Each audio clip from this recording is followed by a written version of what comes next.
Zee 24 तास एक पाऊल पुढे. कुठल्या तरी कारणावरून सदैव चर्चेत आणि वादत असलेल्या नागपूरच्या स्टार बस सेवेशी निगडीत आणखी एक प्रश्न समोर आलाय. पाहूयात नेमका काय प्रकार आहे.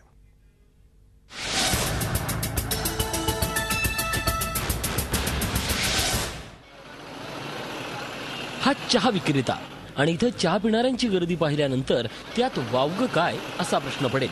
मात्र टपरीच्या आजूबाजूला पाहिल्यास विचित्र प्रकार सहज लक्षात येईल. नागपूरमधल्या स्टार बससाठी उभारलेल्या एका बस स्टॉपवर या चहा विक्रेत्यानं आपलं दुकान थटलंय. मात्र नागपुरात वाढत्या अतिक्रमणाचं हे उत्कृष्ट उदाहरण ठरलंय.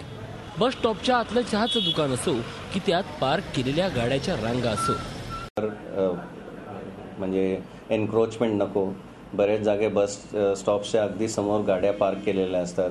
कुठे कुठे ठेले लावलेले आहेत, कुठे कुठे चहाची दुकानं पण लावलेली आहेत.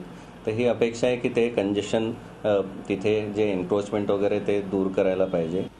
या प्रकरणी कारवाई करण्याचं सोडाच मात्र महापालिका आणि वाहतूक पोलिसांच्या अधिकाऱ्यांनी आपले हात झटकलेत.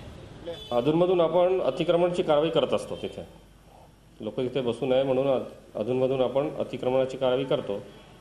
पण कसं आहे, सकाळी दुपारी अतिक्रमण काढल्यानंतर संध्याकाळी पुन्हा बसतात ते. नागपूर महानगरपालिकेतर्फे तर नेहमी प्रयत्न होत असतात अतिक्रमण काढण्याच्या दृष्टिकोनातून. स्टार बस सुद्धा त्या ठिकाणी कित्येक दिवसापासून रोडच्या आपलं दोन्ही साईडनी आपलं पार्क होतात.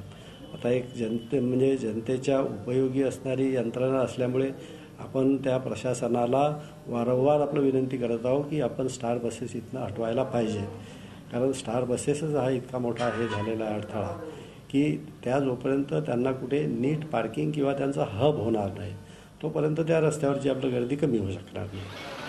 जबाबदार संस्थाच दुर्लक्ष करत असल्यामुळे आता इतर प्रकरणाप्रमाणे याही बाबतीत न्यायालयाचा मार्ग स्वीकारावा लागेल का असा प्रश्न नागपूरकर विचारतायत. नागपूरच्या अनेक बस थांब्यांवर या प्रकारचं अतिक्रमण उघडपणे झालेलं आहे. पण तरी याकरता जबाबदार असलेल्या शासकीय यंत्रणांनी आजवर काहीही कारवाई केली नाही आणि म्हणूनच हे अतिक्रमण सातत्याने वाढत चाललं आहे. आता गरज आहे यावर खंबीर कारवाई करण्याची.